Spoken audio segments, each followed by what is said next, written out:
Hai, Assalamualaikum. Nama saya Natasha Syahira binti Rajali.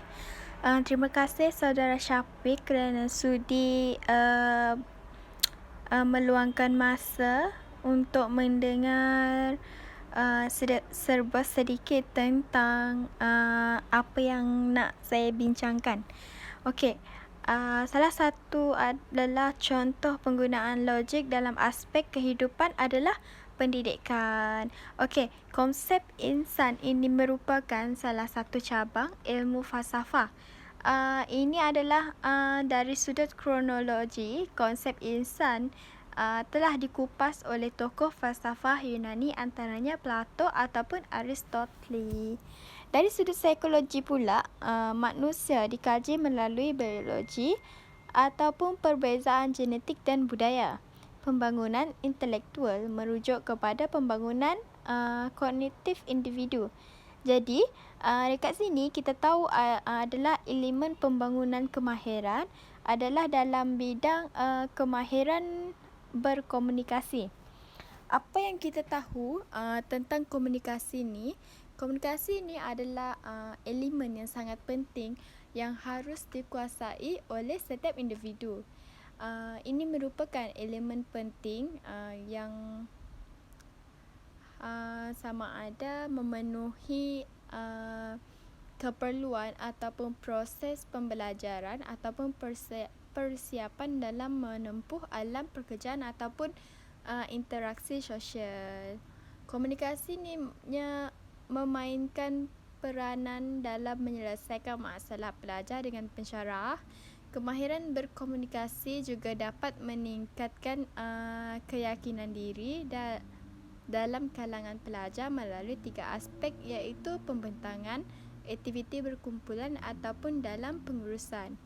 Guru yang mempunyai kebolehan dalam berkomunikasi yang berkesan akan berupaya mewujudkan pengajaran dan pembelajaran yang berkesan.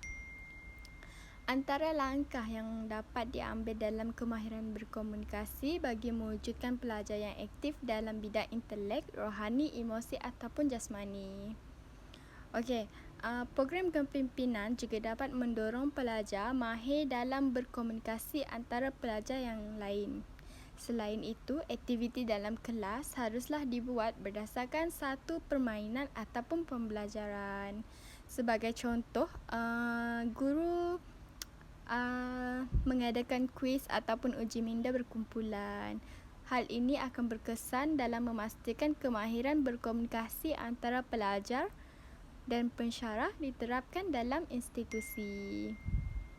Okey, selain itu, pada masa kini, kemahiran berkomunikasi sangat canggih iaitu penggunaan penghantar maklumat melalui aplikasi WhatsApp. Ataupun sekarang yang kita tahu, kebanyakan pensyarah akan berkomunikasi dengan pelajar melalui aplikasi moden. Kelebihan aplikasi pada zaman kini ia memudahkan pemindahan maklumat yang sangat cepat. Hal ini kerana pensyarah dan pelajar tidak perlu berjumpa untuk berkomunikasi. Ini adalah sistem komunikasi atas talian. Okey, ada nak tanya? Saya nak tanyakan soalan. Apakah perbezaan komunikasi antara pelajar dengan pensyarah? Okey, terima kasih atas soalan tu. Apa perbezaan komunikasi antara pelajar dengan pensyarah? Okey, macam ni. Okey, apa yang saya tahu untuk perbezaan pensyarah dengan pelajar dalam komunikasi, ianya adalah sama je rasanya, tak ada perbezaan.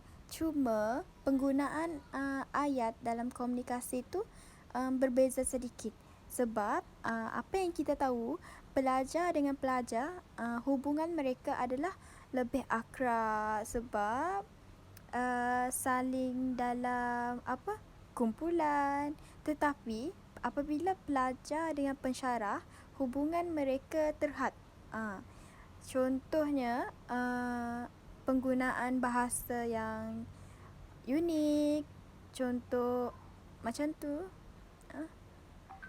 Itulah komunikasi antara pelajar dengan pensyarah. Saya harap menjawab soalan.